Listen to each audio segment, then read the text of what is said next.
एक भाई पढ़ाई में बहुत होशियार था, दूसरे की पढ़ाई में बिल्कुल भी दिलचस्पी नहीं थी। बचपन में ही माँ बाप गुजर चुके थे। एक का नाम नीरज, दूसरे का नाम नितिन। नीरज पढ़ लिख कर बड़ा आदमी बनना चाहता था, लेकिन शायद किस्मत साथ नहीं दे रही थी। अच्छी खासी डिग्री हासिल कर ली थी और दिमाग भी बहुत तेज था, लेकिन कहीं भी नौकरी नहीं मिली। नितिन ने स्कूल के बाद कॉलेज न जाते हुए नौकरी करनी शुरू कर दी थी। नीरज को घर पर हर रोज ताने सुनने होते थे। कुछ कमाता तो है नहीं, आधी उम्र पढ़ाई करने में निकाल दी और बाकी की उम्र नौकरी ढूंढने में निकाल देगा। नीरज को बहुत दुख होता ये सब सुनकर, लेकिन कर भी क्या सकता था। एक दिन ऐसा आया कि नितिन ने हद पार कर दी। वो भूल गया था कि वो अपने भाई से बात कर रहा है। नितिन ने कहा, तू मेरे कमाए हुए पैसों पर पल रहा है। मैं चाहूँ तो तुझे अभी इसी वक्त घर से निकाल सकता हूँ। भिखारी कहीं का। बोला था तुझे पढ़ाई छोड़ दे और नौकरी कर मेरे साथ, लेकिन नहीं सुनी मेरी बात। अब पूरे दिन घर पर बैठा रहता है। कुछ काम करने लायक भी नहीं है तू। थोड़ी बहुत शर्म बची है कि नहीं। नीरज का दिल टूट गया ये सोचकर कि ठीक है, बुरा वक्त चल रहा है, लेकिन एक भाई की ऐसी भाषा। बुरे वक्त में तो अपने साथ देते हैं, लेकिन यहाँ तो कुछ और ही चल रहा था। नीरज से अब बर्दाश्त नहीं हुआ और 2 जोड़ी कपड़े लेकर घर से निकलने का फैसला किया। इधर नितिन ने रोकने के बजाय जाते जाते भी सुना दिया कि निकल घर से, और इधर कभी फिर से पैर मत रखना। आंखों में आंसुओं के साथ चलते चलते नीरज दूसरे गांव जा पहुंचा। मंदिर में दर्शन किए और बाहर आया। उधर एक बूढ़ी महिला ने उसे थोड़ा खाना दे दिया। नीरज ने पूछा कि माँ जी, आपको कैसे पता मैं भूखा हूँ? बूढ़ी महिला बोली, बेटा मैं भी एक माँ हूँ और तू मेरे बेटे जैसा है। तेरा चेहरा देखकर ही समझ गई। नीरज ने अपनी कहानी उस महिला को सुनाई। महिला बोली, बेटा तू पढ़ा लिखा है ना, एक काम कर, हमारे गांव में शिक्षक नहीं है, तू इस गांव के बच्चों का गुरु बन जा। नीरज तो सोचने लगा कि भविष्य में नौकरी मिले न मिले, इधर कम से कम 2 वक्त की रोटी तो मिल ही जाएगी। गांव वालों ने पूरे सम्मान के साथ एक घर दिया और खाना तो बूढ़ी माँ ले आती थी। अब मन में वो भाव नहीं थे कि पैसे कमाकर जिस भाई ने घर से धक्का मारा है उस भाई को मुंह तोड़ जवाब देना है, लेकिन भाव ये थे कि अब सेवा करनी है और मेहनत करनी है। शिक्षक के तौर पर इतनी मेहनत की कि आसपास के शहर से बच्चे नीरज के पास पढ़ने के लिए आने लगे।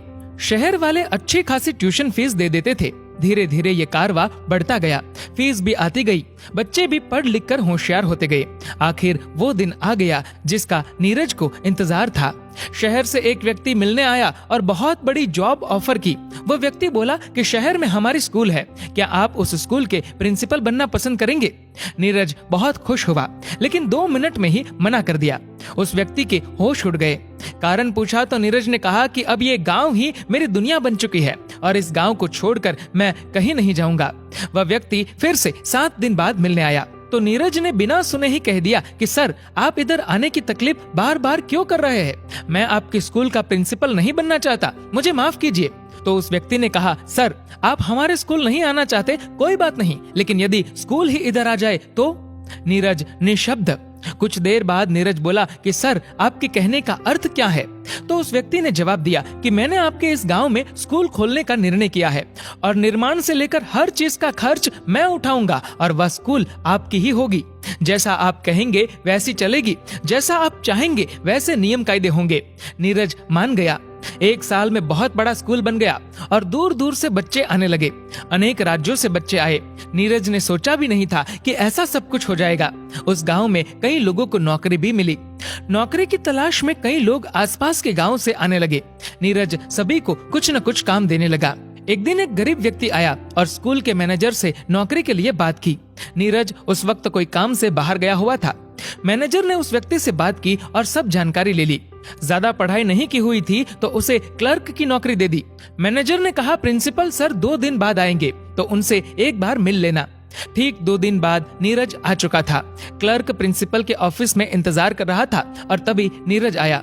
वो क्लर्क और कोई नहीं बल्कि उसी का भाई नितिन था। नितिन बोला, नीरज तू यहाँ क्या कर रहा है? अभी भी नौकरी के लिए धक्के खा रहा है क्या? देख, मैं तो इधर आया और एक झटके में नौकरी मिल गई।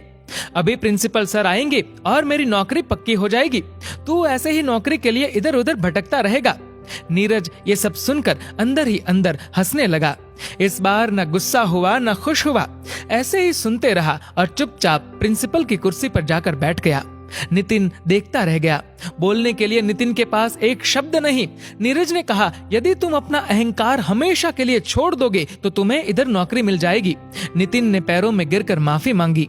तभी नीरज ने कहा कि तुमने पढ़ाई नहीं की इसलिए तुम क्लर्क बने, ऐसा मत सोचना। और यदि मैं कहूँ कि मैंने पढ़ाई की इसलिए मैं प्रिंसिपल बन गया तो ये भी गलत होगा, क्योंकि ये सब इतना मायने नहीं रखता।